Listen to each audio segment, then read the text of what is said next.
غزوہ تبوک جناب رسول اللہ صلی اللہ علیہ وسلم کی حیات طیبہ کا آخری غزوہ ہے۔ یہ 9 ہجری میں درپیش تھا، 9 ہجری میں یہ پیش آیا تھا۔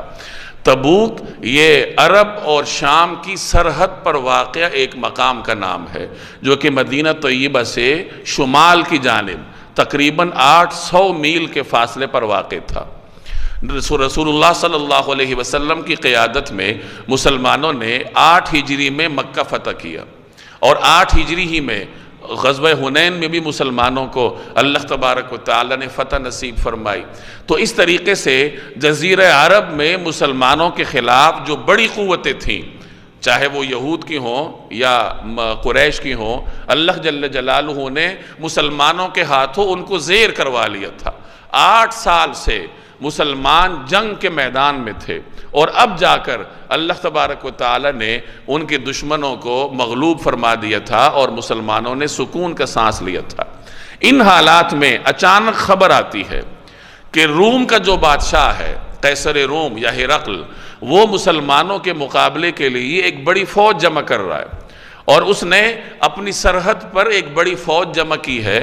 اس فوج کو 1 سال کی تنخواہیں پیشگی وہ ادا کر چکا ہے، تاکہ وہ مطمئن ہو کر مسلمانوں کے ساتھ مقابلہ کریں۔ روم اس زمانے میں ایک بڑی سلطنت تھی۔ اس وقت 2 سلطنتیں مشہور تھیں، ایک روم کی تھی اور ایک ایران کی تھی۔ روم کے بادشاہ کو قیصر کہتے تھے، ایران کے بادشاہ کو کسریٰ کہتے تھے۔ تو یہ دونوں سپر پاورز تھی جن کے درمیان طاقت کا جو توازن تھا وہ بدلتا رہتا تھا۔ کبھی روم جو تھا وہ طاقتور بن جاتا تھا، اور کبھی ایران اس کے اوپر حاوی ہو جاتا تھا، جیسے کہ امریکہ اور روس ہے، یا امریکہ اور چائنا کے درمیان لڑائی جھگڑا آج کل جاری ہے۔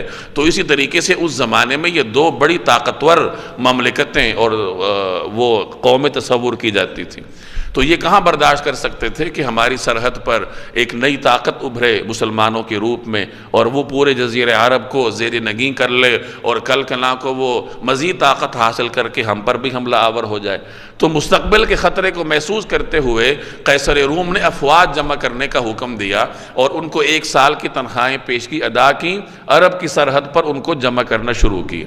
چونکہ شام سے تاجر آتے جاتے تھے مدینہ طیبہ، زیتون وغیرہ لے کر، اور مختلف چیزوں کی خرید و فروخت ہوتی تھی، تو تاجروں کے ذریعے یہ خبر آئی، اور مسلسل خبریں مدینہ میں آنی شروع ہو گئیں کہ روم کا بادشاہ مسلمانوں کے مقابلے کے لیے ایک بڑی جمعیت فراہم کر رہا ہے، ایک بڑی فوج جمع کر رہا ہے۔ اب مسلمانوں میں اندیشوں کا ماحول پیدا ہو گیا کہ کہیں روم کی جو افواج ہیں وہ حملہ نہ کر دیں۔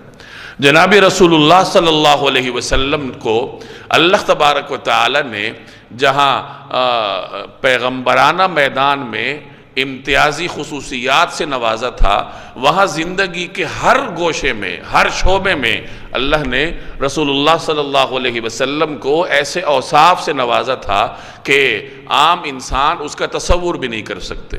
انہی خصوصیات کے تحت نبی کریم صلی اللہ علیہ وسلم نے یہ فیصلہ فرمایا کہ بجائے اس کے کہ ہم یہاں اس کا انتظار کریں، ہم آگے بڑھ کر حملہ کرتے ہیں۔ روم اس زمانے میں سپر پاور تھی، اور مسلمانوں کے ساتھ اس وقت زیادہ سے زیادہ 30,000 40,000 کی افواج جمع ہو سکتی تھی، اور یہ پہلا موقع تھا جب مسلمانوں کا مقابلہ ایک ریگولر فوج سے تھا۔ اس سے پہلے مسلمانوں نے جتنی لڑائیاں لڑی تھیں، قریش کے ساتھ لڑی تھی، یہودیوں کے ساتھ لڑی تھی، یہود کے مختلف قبائل کے ساتھ لڑائیاں درپیش تھیں، یا عربوں کے اور مختلف قبائل کے ساتھ مسلمان جنگیں لڑ چکے تھے، وہ تمام قبائلی لوگ تھے۔ اور اب مقابلہ ایک ریگولر فوج سے ہے، ایک باقاعدہ تربیت یافتہ لشکر سے تھا، اور ماحول بھی بہت سخت تھا۔ یہ وہ زمانہ تھا جب مدینہ طیبہ میں سخت گرمی تھی، اور سفر بھی 800 میل دور کا تھا، اور درمیان میں سارا لق و دق صحرا تھا۔ سفر بھی کوئی آسان نہیں تھا، اور ایک بڑی رکاوٹ اس سفر میں یہ تھی کہ یہ زمانہ فصل پک کر کٹائی کا تھا، یعنی تھوڑے عرصے میں فصلوں کی کٹائی ہونے والی تھی۔ مدینہ طیبہ میں جو انصار رہائشی تھے، جو مدینہ کے لوگ تھے، وہ زراعت پیشہ تھے، اور زراعت پیشہ افراد کے لیے جو فصل کی کٹائی کا موسم ہوتا ہے، آپ جانتے ہیں کہ وہ کتنی اہمیت رکھتا ہے۔ جیسے ایک تنخواہ دار آدمی ہوتا ہے کہ مہینے کے آخر میں اس کی جیب خالی ہوتی ہے، اب اس کی نظر یکم پر ہوتی ہے کہ یکم آئے اور مجھے تنخواہ ملے۔ یکم کو اپنے ادارے سے غیر حاضر رہنا، اگر اسے دفتر میں تنخواہ ملنی ہو، کوئی ملازم اس کو گوارا نہیں کرے گا۔ اسی طریقے سے جو زراعت پیشہ لوگ ہوتے ہیں ان کی نظر فصل کی کٹائی پر ہوتی ہے کہ فصل کی کٹائی ہو اور ہمارے سال بھر کے گزر کا بندوبست ہو۔ تو مدینہ طیبہ کے لوگوں کو، حضرات صحابہ کرام کو فصل کی کٹائی کا انتظار تھا۔ اب ایک طرف غربت کا زمانہ چل رہا تھا کہ سال کا آخر تھا، فصل کٹے گی تو کچھ جیب میں آئے گا، غربت ہے، شدید گرمی ہے، دور دراز کا سفر ہے، اور مقابلہ ایک بڑی تربیت یافتہ باقاعدہ طاقتور فوج سے ہے، دنیا کی ایک سپر پاور سے ہے۔ تو یہ تمام تر مشکلات اس سفر کے راستے میں حائل تھی۔ نبی کریم صلی اللہ علیہ وسلم نے ان تمام تر مشکلات کے پیش نظر صحابہ کرام میں عام اعلان فرمایا تھا۔ اس سے پہلے رسول اللہ صلی اللہ علیہ وسلم کی جنگی حکمت عملی یہ ہوتی تھی کہ جب جہاد کے لیے نکلتے تھے تو منزل مقصود کو مخفی رکھا جاتا تھا، یہ نہیں بتایا جاتا تھا کہ کہاں کا ارادہ ہے، منزل کیا ہے، مقابلہ کس سے ہے۔ بس مسلمانوں کو جہاد کے لیے تیار کر کے رسول اللہ صلی اللہ علیہ وسلم کے ساتھ نکلنے کا حکم ہوتا تھا۔ آگے جا کر پتہ چلتا تھا کہ ہم کس طرف کو جا رہے ہیں، تاکہ ہماری منزل مخفی ہو اور دشمن کے جاسوس جو آگے پیچھے موجود ہوں انہیں وہ خبردار نہ ہو۔ تو عام حکمت عملی رسول اللہ صلی اللہ علیہ وسلم کی یہ تھی۔ لیکن یہاں چونکہ سفر بہت دور کا تھا، مشکلات بہت تھیں، مقابلہ ایک بہت بڑی فوج سے تھا، تو رسول اللہ صلی اللہ علیہ وسلم نے ان مشکلات کے پیش نظر وضاحت کے ساتھ اعلان فرمایا تھا کہ تبوک جانا ہے اور رومی افواج کے ساتھ مقابلہ درپیش ہے۔ تیاری شروع فرما دی تھی، تمام صحابہ کو نکلنے کا حکم تھا۔ مدینہ کے قرب و جوار میں جو مسلمان قبائل آباد تھے ان تک بھی پیغام پہنچا دیا گیا تھا کہ مدینہ پہنچو اور جہاد کی تیاری میں شریک ہو جاؤ، اور صحابہ کرام بڑھ چڑھ کر اس کے لیے فنڈز مہیا کر رہے تھے، چندہ جمع ہو رہا تھا۔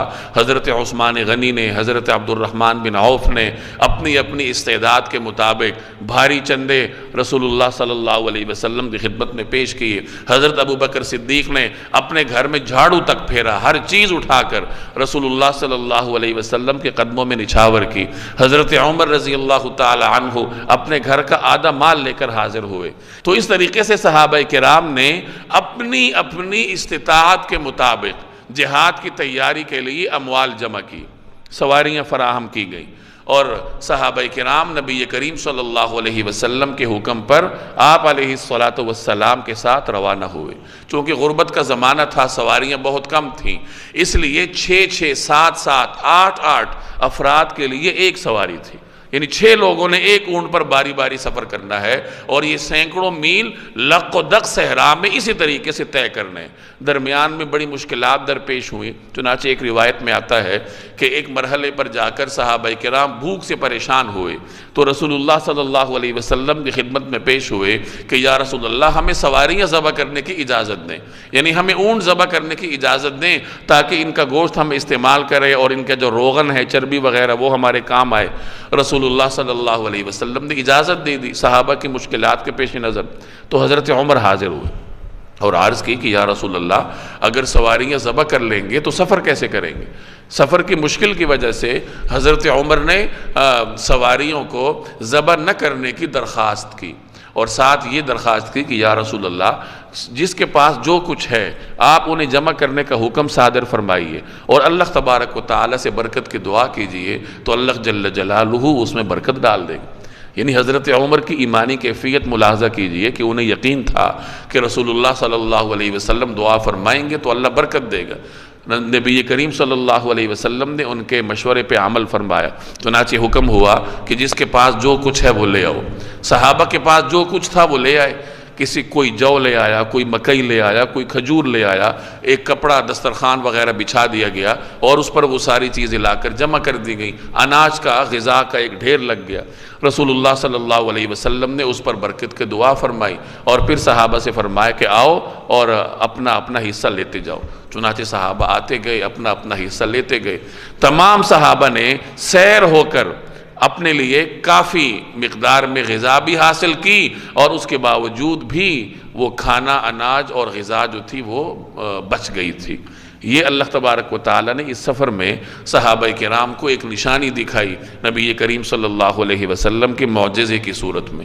30,000 کے قریب صحابہ کرام اس سفر میں نبی کریم صلی اللہ علیہ وسلم کے ساتھ تھے۔